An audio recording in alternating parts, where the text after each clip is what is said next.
Hey guys, Mapletail here. Welcome to part 4 of my AU OC challenge, the art challenge where I redesign my various original characters into each other's worlds. Today's focus is Miitopia. I've used all of these OCs in Miitopia playthroughs in the past, so it felt like a perfect fit for this challenge. Let's get into it.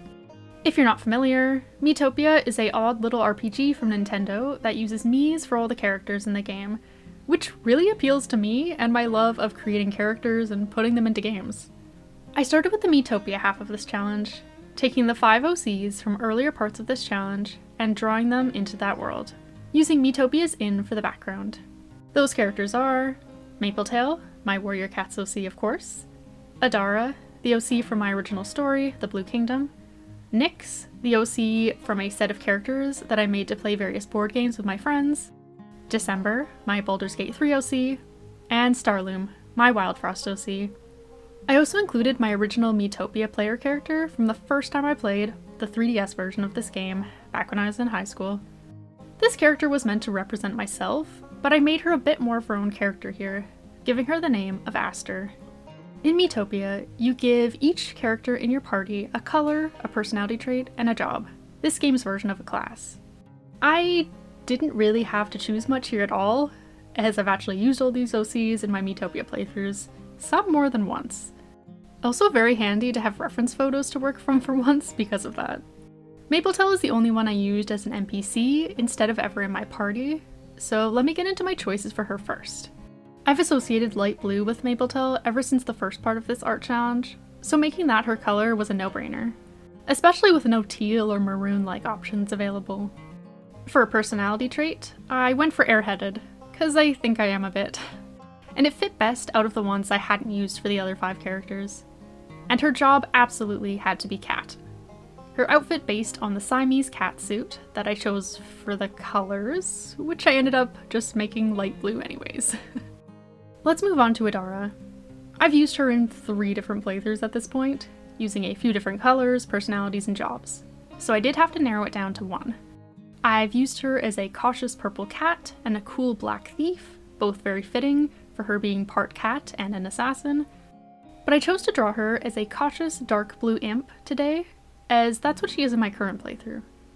Dark blue is her favorite color, and she's more cautious than cool these days, and I've already got a cat with Mapletail and a thief that I'll get into in a bit, so this just worked out for the best. The outfit is based on the leather costume, as I thought it was one of the better looking fits. Next up is Nyx, the energetic yellow cleric, my bright little extrovert. Nyx's board game story revolves around her ability to channel magic from the sun, so I heavily associate yellow with them. And in my original story, she is a magic-based medic, so cleric felt right. In Baldur's Gate 3, she's a sorcerer, so I definitely could have gone the mage route for her too, but decided against it. Her outfit had to be based on the sunlight vestiments though, and I kept the color pretty close to the original, as it was already yellow. I also drew most of these OCs without the hats, as I usually take them off in-game as most of them are pretty ugly. And they stop you from using the cool wigs that they added in the Switch version. I did make an exception for the cat ears and the imp horns though, as I actually like those too. Let's move on to December. They are the protagonists of my current playthrough, and whatever me you choose for that role has to change their class a few times throughout the game, so I had a few to choose from. December is a thief, cat, and princess in Miitopia, and I chose to focus on the thief job here.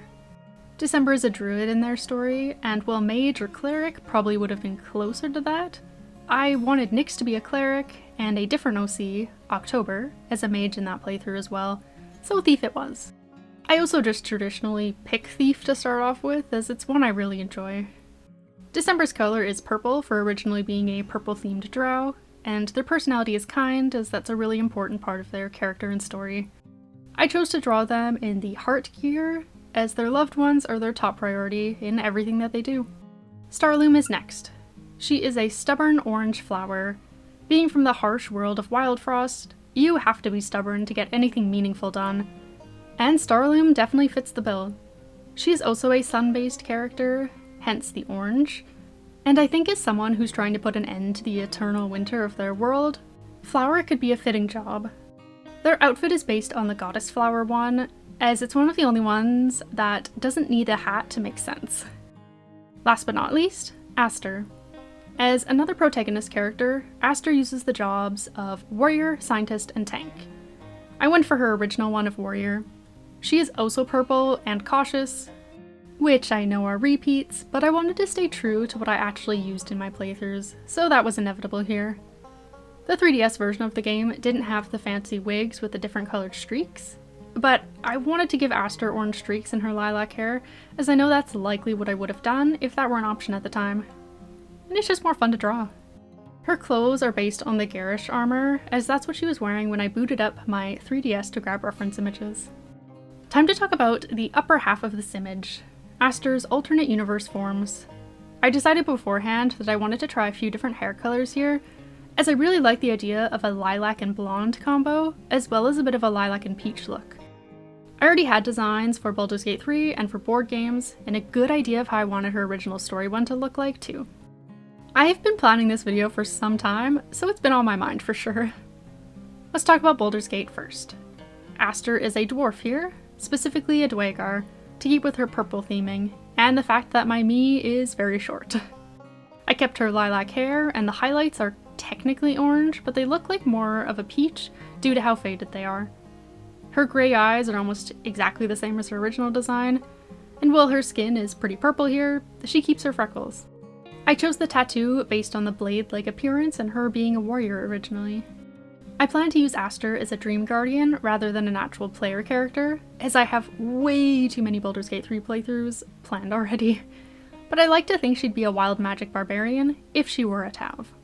The melee and defense of her warrior and tank jobs, and the magic of her scientist one.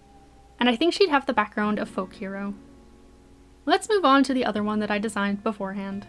Aster Bloomslash, Warrior of the Woods, for my board game inspired story. I've drawn her once before for Last Cattember, the September cat drawing challenge that I always make a prompt list for. I leaned more into the orange here compared to the rest of the designs. Bright orange fur with darker freckles and inner ears, and a light patch above her nose. Her hair here stays the closest to the original, with lilac and a bit of orange. Her eyes are more grey for the cat vibes, and her nose is a reddish orange. While I love the pastel vibes of the other redesigns, this one just hits different, and I still love the dark purple and pinks of her outfit. Next is the Blue Kingdom version, Astrid Stillwatcher of the Manketti Pride. So the name change. I already have an OC called Aster that I forgot about when naming her, but it ended up making a fitting place to slot Astrid into the story as Aster's birth mother. Astrid is a Nekogen, a person with cat features who can transform into a cat, in her case a lion. She keeps her grey eyes and lilac hair, but gets the blonde roots I mentioned. I decided on a similar blonde color for her lion ears to match, as well as cute blonde freckles. I gave her a slightly less bright skin tone, as I thought it looked better with this color palette, and wanted it to be more similar in brightness to one of her other children's skin tones, Jera, though much lighter. I also kept the ear scars that I had in the previous design, which I can't remember why I decided on them, but they are cute, so. Time for Wildfrost, with Snow Dweller Asdel. I looked a lot at Wildfrost's naming conventions for the Snow Dweller characters, and Asdel felt fitting, while still sounding similar to Aster. I chose Snow Dweller for her over the Shademancers and Clunkmasters in the game, as I've already drawn several of the former, and it felt more fitting than the latter. Grey eyes stayed the same, and I used the lilac and blonde again, as I just think it's so pretty. And then I got to use each color combo a couple times. I went back to the original skin tone here, as I thought it made more sense with this design, and looked great here. Wildfrost is all about bright and vibrant colors anyways. The freckles returned to a more classic pale brown. I gave her a practical little bun and earrings in place of the ear scars. I also chose 3 charms for her, as I did for all my previous Wildfrost redesigns. Charms are just little guys you can stick on your characters and cards in the game for various little bonuses. Because you can have 3, I thought it'd be fun to have one represent each of her 3 jobs in a way.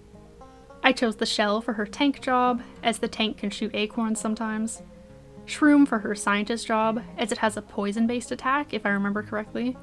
And a shield for her warrior job, which feels self-explanatory. Let's finish off with warriors. Meet Aster Splash of Wind Clan. I wanted to use Aster as a prefix, and Splash sounded nice with it to me. It would have been perfect to make her Sky Clan, as then I would have a cat from each clan for this challenge, but Wind Clan felt more fitting with all the running in Miitopia. So we'll have to save Sky Clan for part 5. Shh. I took the lilac and made it more grey for her fur to make it a little more cat-like while still reading as purple. Adding peach patches where my board game cat has them to stay consistent in terms of placement. Also giving her a little peach tuft on the top of her head to match the hair design of the rest. I added a darker peach for the little spots, and to her tail tip, while a darker purple went on her inner ears, nose, and above the eyes, which also matched the board game design. And that's that. Thanks for watching. I love making this series, and I always have so much fun giving my favorite characters some new looks. I am so pleased with how all these asters turned out, and all my silly little Miitopia drawings. These videos definitely take some extra time and effort, but it's always worth it to me. And I'm already planning the next one based on another game I've been replaying recently that I think would be fun to draw all these characters into. So keep an eye out for that eventually, if you've been enjoying my OC content. And with that, I'll see you next Thursday.